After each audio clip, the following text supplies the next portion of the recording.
halos 7 kilometro mula sa Pulilan, Bulacan. Mararating naman ang barangay San Miguel sa Kalumpit, Bulacan.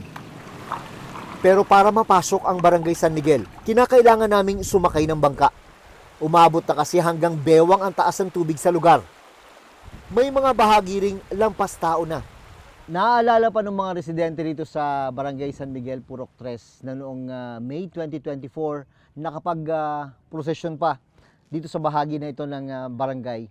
Pero yun na pala yung huling pagkakataon na makita nila ang lupa dito. Mula noon, hindi na nawala ang baha dito sa kanilang lugar. Nakita po nila ang kalsada nito, natapakan, napapaglaruan. And at the same time, may nakapagtanim pa po ng halaman. Pagdating po ng tagulan, bumaha na naman po, inabot na naman po ng bus. Tapos po, 2025, 1 week lang po kaming nakapag-pump. Hindi na po talaga natuyo. Hanggang ngayon po taon na to. Wala na pong kalsadang makita. Habang binabaybay namin ang lugar, kapansin-pansin ang ilang abandonadong bahay. Ang ilang residente kasi napilitan ng umalis dahil sa patuloy na pagtaas ng tubig. Sa lugar na ito, dahil sa problema ng hindi na mawalang-walang baha, yung mga ibang residente, iniwan na lang yung kanilang mga bahay at lumipat na lang na ibang lugar. Pero yung iba naman na hindi ganun ka nakakaluwag, wala talaga sila magawa kundi dito manatili. Yung iba po, yung nakatira lang po dyan, aso. Ayan po, mga bakante na po, hindi na po tinitirahan talaga. Kaya nga. Pero ang mga residenteng walang malilipatan, walang magawa kundi magtiis sa lubog nilang komunidad. Isa na rito ang 61 taong gulang na si Eileen Talavera. Kwento niya, araw-araw na pasakit ang ganitong sitwasyon sa kanilang lugar. Ang hirap ng aming sitwasyon talaga. Ang talang yung mga buhaya nagpapasarap. Ayun na nga.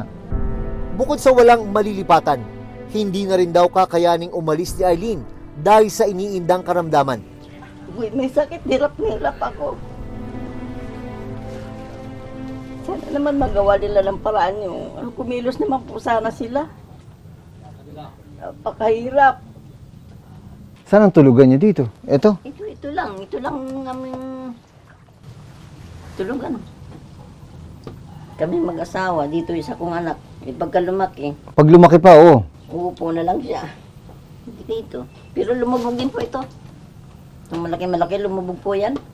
Anong gusto mo iparating na mensahe sa kanila, Nay? Yung mga nanunukulan dyan, sana naman maawa kayo sa mga maliliit.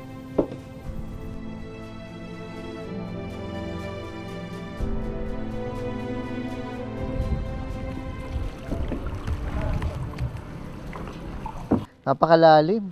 So dito pag hindi mo kabisado yung lugar, magugulat ka na lang dahil kala mo pwede ba, pero pag isang hakbang mo ng ganun, wala, palalim na ng palalim. Ayan, oh. Palalim na ng palalim.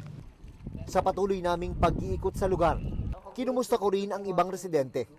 Sir, kumusta buhay? Ito, talagang nagtitiis, taon-taon, ganito na yung sitwasyon namin dito Sila naawa sa amin, mga tiga rito. Taon-taon, ito po nangyayari sa amin. Nakalubog kaming ganito.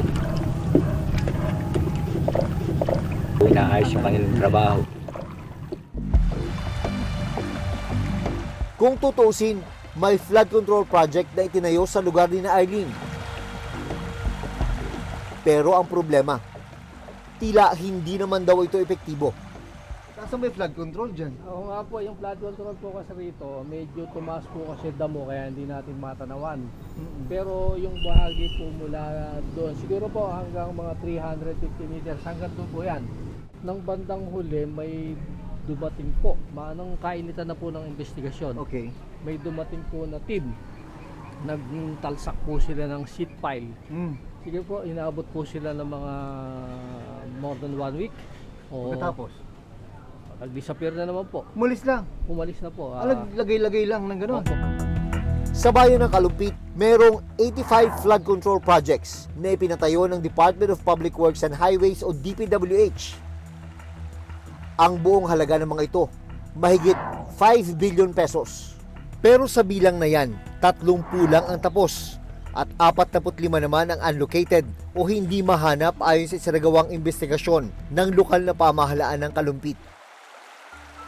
Sinubukan naming kuda ng panig ang bagong opisyal ng DPWH Bulacan 1st District Engineering Office tungkol sa mga flood control project na pinuntahan ng Reporter's Notebook sa Kalumpit at Pulilan, Bulacan. Yung challenge po kasi na mga infrastructure, lalo na yung mga flood control, walang sapat na master plan. Ginawa natin po agad, request po natin yung pondo dahil may shortage sa kakayaan ng district dahil sa dami po ng ilog dito. So hindi kayang aralin agad ng sabay-sabay yan ng kapasidad ng district. Pero pagsisiguro nila, Kung mapondohan mo yung request natin, mag-hire tayo ng magaling na consultant para mapunan yung shortage ng plan. But again, habang iniintay yon, ini-implement na natin yung kayang i-implement na para masimulan. Ongoing yung pagsasayos.